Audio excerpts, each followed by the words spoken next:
frase muy usada cuando aparece una situación en la cual nosotros perdemos el control y es una decisión final que a nosotros se nos sale de las manos, que no decidimos nosotros, que no podemos nosotros determinar cuál es el destino de esa decisión y por lo tanto pedimos una segunda oportunidad, ya sea por nuestros errores, por actos, por actitudes que cometimos de las cuales no estamos de acuerdo. Y en esto puedo poner ejemplos básicos como que en evaluaciones perdidas, materias perdidas para los que están estudiando, de pronto trabajos no entregados, le piden al profesor misericordia de que por favor les dé una segunda oportunidad, que porque la mamá los va a regañar, que les va a dar correa, bueno, etcétera. Pero esta segunda oportunidad también se la pueden pedir a personas, de pronto de palabras dichas sin pensar, de acciones tomadas en un momento de presión. Y bueno, el caso es que nosotros recurrimos a esta frase como muestra de nuestra debilidad, como muestra de nuestra necesidad hacia algo o hacia alguien, en la cual nosotros deseamos enmendar un error, porque no es posible uno pedir una segunda oportunidad si todavía no ha cometido ese error. Uno lo dice es cuando ya cometió ese error, cuando ya uno falló y uno lo reconoce que falló. Es cuando uno trata de pedir ese perdón y que por favor se le dé una segunda oportunidad. Y esta frase en la Biblia se demuestra en varias etapas, en diferentes tiempos de la Biblia, con varios personajes, se demuestra esta segunda oportunidad. Pero hubo una de la cual yo deseo hablar el día de hoy, y es un milagro que sorprendió a todos, que no hay otro igual, no hay otro igual que haya hecho Jesús, no hay otro igual, que a comparación con los demás hechos por Jesús, científicamente es imposible que hubiera ocurrido, con sus hermanas Marta y María, que eran amigos muy cercanos a Jesús. También recalquemos que Jesús no era la primera vez que los visitaba cuando iba a resucitar Lázaro. Ella los había visitado cuando María se postró a los pies de Jesús mientras escuchaba la palabra y Marta iba haciendo los quehaceres del hogar, que ahí le dice a Jesús, bueno, dígale a María que me ayude, y bueno, y ahí dice Jesús que ella escogió la mejor parte, ¿sí? Entonces, él, siempre que iba a Betania, siempre que iba por esos lugares, el lugar de hospedaje de él era con María, con Lázaro, entonces eran personas íntimas de él, eran amigos muy cercanos. Yo creo que se podría decir que eran amigos tan cercanos que hablaban de que no tenían de pronto que actuar de cierta forma, sino que podrían hablar de cosas diferentes al ministerio.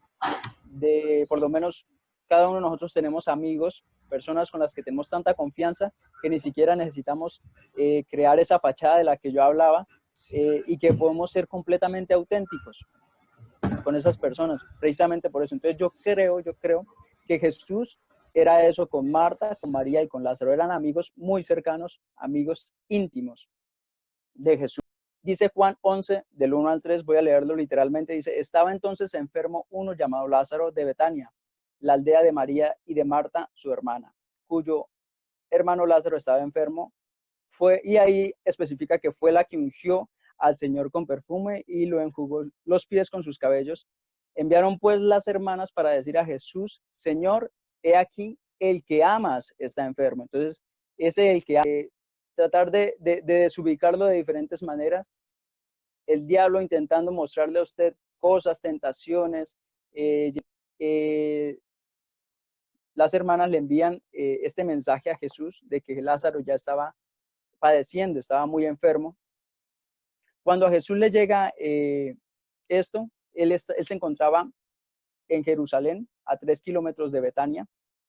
No era un trayecto muy largo por el cual él pudiera ir de un lugar a otro. Y es más, cuando a él le llegó el mensaje de la muerte, de la enfermedad de Lázaro, cuando a él le llegó, él dijo que tenían que ir a Betania.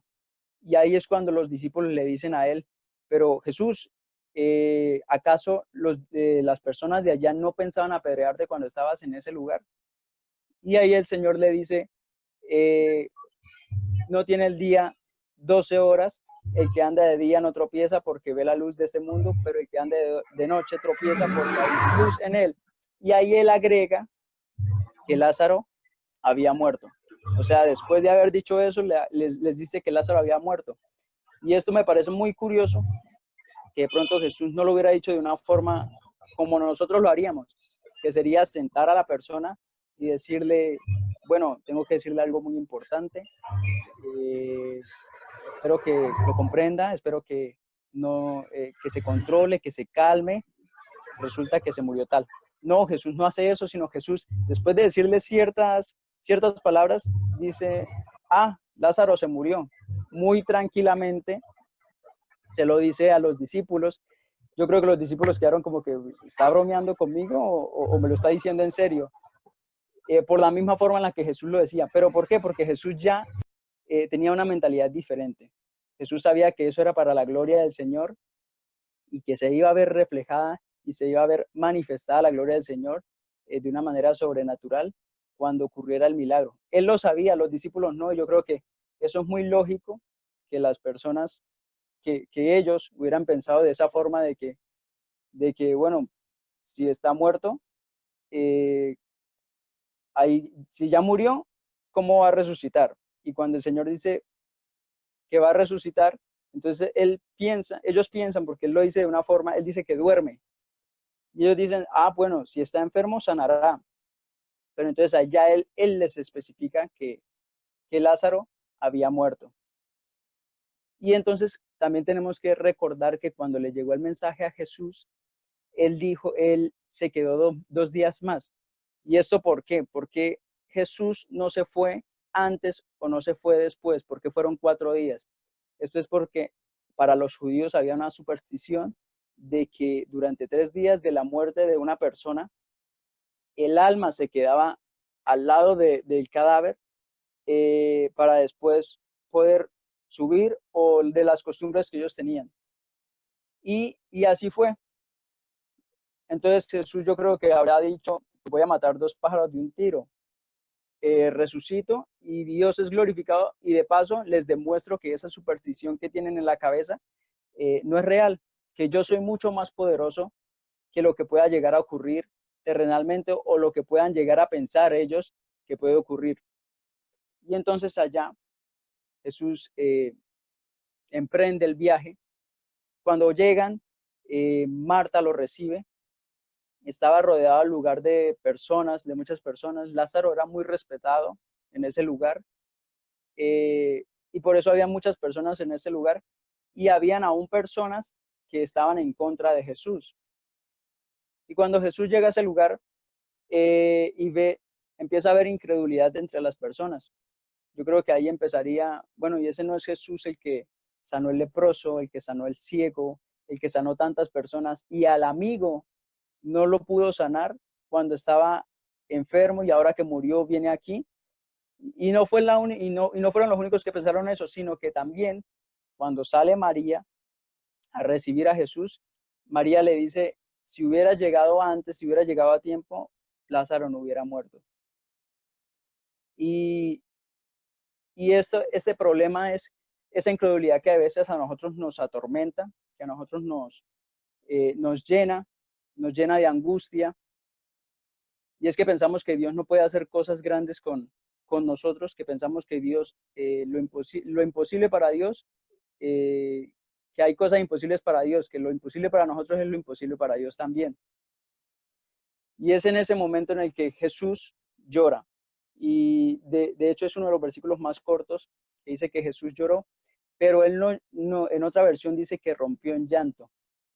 O sea que le dolió. Y no solo le dolió la muerte de su amigo Lázaro, sino que también le dolió la incredulidad que había en todas las personas que había en ese lugar, que habiendo visto tantos milagros, y Marta y María, siendo amigas tan cercanas a él, no fueron capaces de comprender que Dios se quería manifestar de una manera grande, que Dios no estaba ahí, no quiso llegar tarde, porque sí, que de hecho él, en la Biblia hay varios relatos en donde los amigos de él, las personas más cercanas de él, hace lo mismo, o sea, no les responde cuando ellos desean, les responde cuando Dios quiere que pase algo. Y esos son los tiempos que nosotros debemos esperar, que a veces nosotros no tenemos paciencia con las cosas, no tenemos paciencia y cuando nosotros queremos un milagro, dice uno, después de que ocurra algo malo, yo ya no voy a necesitar el milagro. Entonces necesito que el milagro ocurra antes de. De pronto una persona que ha recibido un diagnóstico de cáncer o de una enfermedad terminal dirá, bueno, yo espero ese milagro antes de, no después, porque ya después ya no quiero el milagro, ya para qué, ya no me serviría el milagro. Y es esa impaciencia que tenemos y el no esperar en Dios, porque nosotros no entendemos el por qué Dios hace las cosas, no entendemos el por qué Dios desea ciertas cosas para nosotros, porque de pronto ocurren cosas que nosotros que decimos a veces, pero si es cuando más estoy orando, si es cuando más ayuno, si es cuando más voy a la iglesia, si es cuando más estoy predicándole a mis amigos, y es cuando me ocurren las peores cosas. Pero mi hermano, el cristianismo, el evangelio, no es ni un generador de bendiciones, ni un inhibidor de tormentas. El evangelio es un sacrificio y un sacrificio fuerte, un sacrificio que nosotros debemos afrontar como buenos cristianos. Jesús nunca dice que, no, él sí dice que nos va a bendecir, pero él nunca dijo que siempre íbamos a estar bien, que no iba a haber pecado sobre nosotros. Es más, él compara el evangelio y dice que el que quiera seguirle a él, tome su cruz y sígale. Y coger la cruz de Cristo es ser burlado, que las personas hablen de usted, que se burlen de usted, tratar de avergonzarlo por ser cristiano, llenándolo a usted de pronto que usted tenga una mentalidad muy superficial por lujos, por metas, por propósitos. Empezamos a colocar nuestros propósitos encima de Jesús, sacamos a Jesús, cumplimos nuestras metas y cuando ya terminamos todas nuestras metas, cuando entramos en crisis es cuando sí le buscamos, cuando sí necesitamos de Él, cuando sí le llamamos. Y mi hermano, si nosotros nos avergonzamos de Jesús, dice la palabra que Él se avergonzará de nosotros en el día del juicio, se avergonzará de nosotros. Yo creo que esta es una de las frases más duras que por lo menos a mí me aterra, que lleguemos un día y el Señor le diga a usted que no lo conoce, que lleguemos allá y pasé tanto tiempo en la iglesia, pasé tanto tiempo sirviendo al Señor, para que en el día final le digan a usted, qué pena, pero yo a usted no lo conozco. Usted sí iba a la iglesia, sí evangelizaba, sí leía, pero usted nunca me conoció y yo a usted no lo conozco. Y lo malo, mi hermano, es que después de ese momento no habrá segunda oportunidad. Hemos muerto, y no en una muerte física, sino una muerte de nuestro viejo hombre, de lo que hacíamos antes.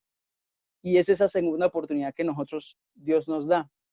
Una segunda oportunidad que deberíamos aprovechar. Como les hablaba en el testimonio, el muchacho ahora sí deseaba servir con pasión, ahora sí deseaba entregarse a Cristo, ahora sí deseaba hacerlo. Ahora sí, cuando estaba entre la vida y la muerte, cuando ahí sí se abre la perspectiva de que ya el valor de la vida no es el mismo que tenía en su mente, ya no son las mismas expectativas, no son los mismos propósitos, ya es diferente. Y esto, mi hermano, es lo terrible que nos pasa a nosotros los cristianos, que empezamos a colocar prioridades por encima de Jesús y cuando ya estamos en nuestros finales de nuestros días empiezan a decir, ay, que yo hubiera hecho tantas cosas, que yo hubiera predicado la palabra, que hubiera evangelizado ahorita que se están muriendo tantas personas que necesitan de esa palabra y que están muriendo y se tienen que ir al infierno porque usted de pronto en una oportunidad no fue capaz de evangelizarle. Y a veces a nosotros nos pasa mucho eso. Si de pronto usted se encuentra en la universidad y hay una persona deprimida, no es capaz de hablarle de Jesús por la mera pena, porque le da vergüenza, porque, bueno, ¿y qué dirán de mí? Bueno, y si se burlan de mí, ¿qué importa, mi hermano? No importa si se burlan de usted, usted cumple con su deber y esa persona que de pronto tiene una mentalidad de muerte y a pesar de que de pronto se burle de usted en el momento, eso va a quedar jalando aquí en la mente y en la memoria y va a empezar eso y Jesús ya empieza a hacer la obra. Usted coloca la semilla, pero Jesús es el que hace la obra. Que se desgasta en esta vida cristiana, ¿por qué no aprovecha su vida? Mi hermano, usted dígale, Jesús me resucitó, porque ahora somos nuevas criaturas. yo soy un resucitado de Jesús y yo no quiero volver a la muerte. Yo no quiero volver a mi pecado. Yo no quiero volver a lo que me mantenía atado una y otra vez y que me amanecía y pasaba días y días y días en pecado porque pecaba deliberadamente por costumbre. Mi hermano, que cuando Dios lo vea, usted pueda decir, valió cada gota de sangre. Valió ese dolor, valió haber sido sacrificado por